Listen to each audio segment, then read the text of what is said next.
할렐루야, 성도 여러분 평안하십니까? 두 친구운동 말씀과 친구되기, 오늘 그 237번째 날을 맞고 있습니다. 자, 오늘 우리는 사도행전 13장부터 16장까지 말씀을 함께 읽고 묵상하겠습니다.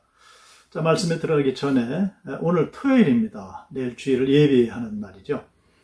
하나님 앞에 은혜 받기 위해 오늘 하루 경건때에 잘 예비하실 수 있는 복된 시간들이 되셔서 하나님 예배하신 그 은총을 충만히 받으시기를 주님의 이름으로 축복합니다. 자, 사도행전으로 들어갑니다. 자, 사도행전은 전반부, 후반부로 나눌 수 있다 말씀을 드렸죠. 전반부는 1장부터 12장까지, 그리고 후반부는 13장부터 마지막 장까지 말씀인데요. 자, 이 후반부 제2부에서는 사도 바울이 이방인 전도, 그리고 이방인 땅에 여러 교회들을 세워내는 그런 모든 기록들이 이제 나타나고 있습니다. 자, 13장부터 14장까지 보면 사도 바울의 1차 전도 여행이 기록되고요. 15장 1절부터 35절까지는 그 유명한 예루살렘 교회의 사도회의가 있습니다. 그리고 15장 36절부터 18장 22절까지는 2차 전도 여행이 기록되고요. 그리고 18장 23절부터 21장 26절까지는 3차 전도 여행이 기록이 됩니다. 자, 3차 전도 여행의 귀향점은 1차, 2차 선교 여행 때는 안디옥 교회였는데 3차 때는 예루살렘 교회가 됩니다. 예루살렘 교회를 이제 도착을 하게 되죠. 그리고 21장 27절로 26장 32절 말씀을 보면 예루살렘에 올라간 사도 바울이 적대자들에 의해서 체포를 당하게 되죠. 그리고 신문을 당하는 그런 내용이 기록이 되어집니다. 그리고 27장, 28장을 가보게 되면 먼저 사도 바울이 로마로 압송되는 그 기록이 나타나죠. 그리고 28장 넘어가게 되면 로마에서 감옥에 갇혀있는 사도 바울이 많은 이들에게 복음을 전하는, 즉 사도 바울이 자유롭게 나간 것이 아니라 사도 바울을 찾아오는 이들에게 복음을 증거한 그 내용이 기록되면서 사도행전이 이제 맞춰지고 있습니다. 자, 그러면은 각 장을 한번 살펴보겠습니다.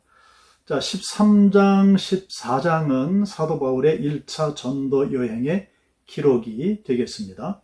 자, 13장 말씀을 보면은요, 13장 2절로 3절입니다. 주를 섬겨 금식할 때에 성령이 이르시되 내가 불러 시키는 일을 위하여 바나바와 사울을 따로 세우라 하시니 이에 금식하며 기도하고 두 사람에게 안수하여 보내니라. 이렇게 해서 이제 1차 선교여행을 출발하는 바울 일행의 모습을 보게 됩니다. 자, 13장 4절부터 12절까지 보면 이들이 출발해서 지중해로 나가죠. 그래서 구브로, 오늘날의 키프로스라는 섬에 이제 올라갑니다. 바울과 바나바, 그리고 이들을 돕는 마가, 본명은 이제 요한이죠. 바나바의 조카입니다. 이 일행이 배를 타고 바나바의 고향인 구브로로 이제 올라가서 복음을 전합니다. 자, 그런데 그 중간에서, 즉 버가라는 땅에서 마가가 예루살렘으로 다시 돌아가 버리는 그러한 일이 발생을 하게 되죠. 자, 그 모습을 보면 이 마가가 상당히 젊은 나이였습니다. 우리 표현으로는 약관의 나이다, 그런 표현을 하는데 아직 철들기 전이라는 말씀이죠. 열정 하나로만 떠난 전도 여행이었지만은 그 전도 여행길이 얼마나 고되고 힘들었겠습니까? 이 젊은 이 마가가 그것을 감당하지 못하고 예루살렘으로 돌아가 버리는 그런 불상사가 일어나게 됩니다. 자, 13장 13절로 52절 말씀을 가보면은 비시디아 안디옥에서 복음을 전하는 그런 모습이 기록이 되어집니다. 자, 안식일의 회당에서 예배를 드리죠. 그때 사도 바울이 출애굽에서부터 시작해서 예수님의 시대까지 이스라엘 역사가 예수님께로 향한다는 사실을 증거를 합니다. 그랬더니 비시디아 안디옥에 있는 많은 사람들이 그 사도 바울이 전한 그 복음의 말씀을 이제 따르기 시작을 합니다. 사람들이 부탁을 하죠. 다음 안식일에도 다시 와서 말씀을 들려달라. 수많은 무리가 모여서 그 말씀을 이제 경청하게 됩니다. 자, 그런데 모든 사람들이 다 그렇게 복음을 받아들인 것은 아니죠. 지독한 선민의식, 즉 유대인만 하나님께서 택했다 하는 그 의식을 가지고 있는 유대인들이 예수님을 핍박하기 시작하죠. 즉 사도 바울 일행을 핍박하는 그런 일들을 이들이 벌이게 됩니다. 아주 계획적으로 바울과 바나바를 반대하게 됩니다. 자, 그들은 귀부인들과 성 안에 힘 있는 자들을 선동해서 바울과 바나바를 핍박하고 성 내에서 이제 쫓아내게 됩니다. 자, 그리고 14장입니다. 14장 말씀을 보면 그렇게 쫓겨난 사도 바울 일행이 이고니온이라는 곳에 도착해서 그들이 이제 유대인의 회당에 들어가서 복음을 전하게 됩니다. 역시 이고니온에 많은 사람들이 예수님을 영접하는 역사가 일어납니다. 자, 그러나 역시 그곳에서도 예수님을 받아들이지 않는 유대인들이 복음 전하는 일을 방해하게 되죠. 유대인들은 끝내 바울과 바나바를 돌로 치려고 달려들게 되는데 결국 바울 일행은 이곳을 떠나서 루스드라라는 곳으로 향하게 됩니다. 자, 그 행적이 14장 8절로 20절에 나타나 있습니다. 루스드라에서 바울 일행은 태어나면서부터 걷지 못했던 사람을 고치는 기적을 이제 주님의 이름으로 행하게 됩니다. 이 광경을 목격한 많은 사람들이 자, 이 일을 보고 바울 일행을 향해서 신들이 강림했다 선포하죠. 그래서 바나바는 제우스, 스스라고 하고 바울은 헤르메스, 허메라고 부르면서 바울과 바나바 앞에 제사를 드리려고 합니다. 놀란 두 사도는 입고 있던 옷을 막 찢으면서 겨우 이들을 말리고 그 일을 행하신 분은 자기들이 아니라 하나님이심을 증거하게 됩니다. 자, 그런데 안디옥과 이고니온에서 이 사도 바울 일행의 사역을 방해하던 사람들이 루스드라까지 이제 쫓아오게 되죠.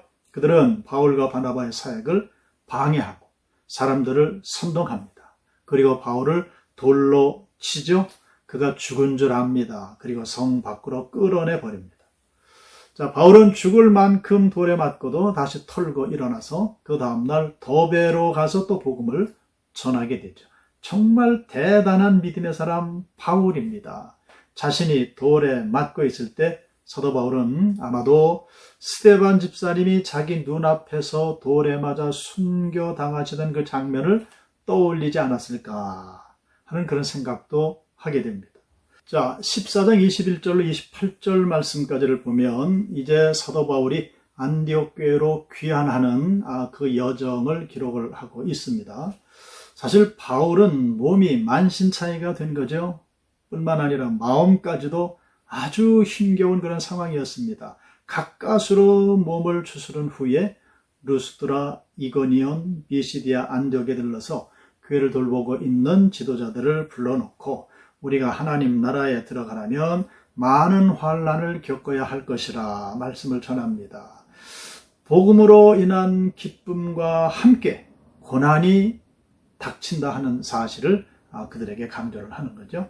그리고 바울은 그 비시디아 안디옥을 거쳐서 버가로 간 후에 그곳에서 복음을 다시 전하고 이제 아탈리아에서 배를 타고 수리아 안디옥으로 돌아와서 이제 전도 여행 그 보고를 하는 그런 장면까지 사도 바울은 이 보고에서 하나님의 함께 행하신 모든 일과 이방인들에게 믿음의 문을 여신 하나님의 역사를 강조하면서 보고회를 마치게 됩니다.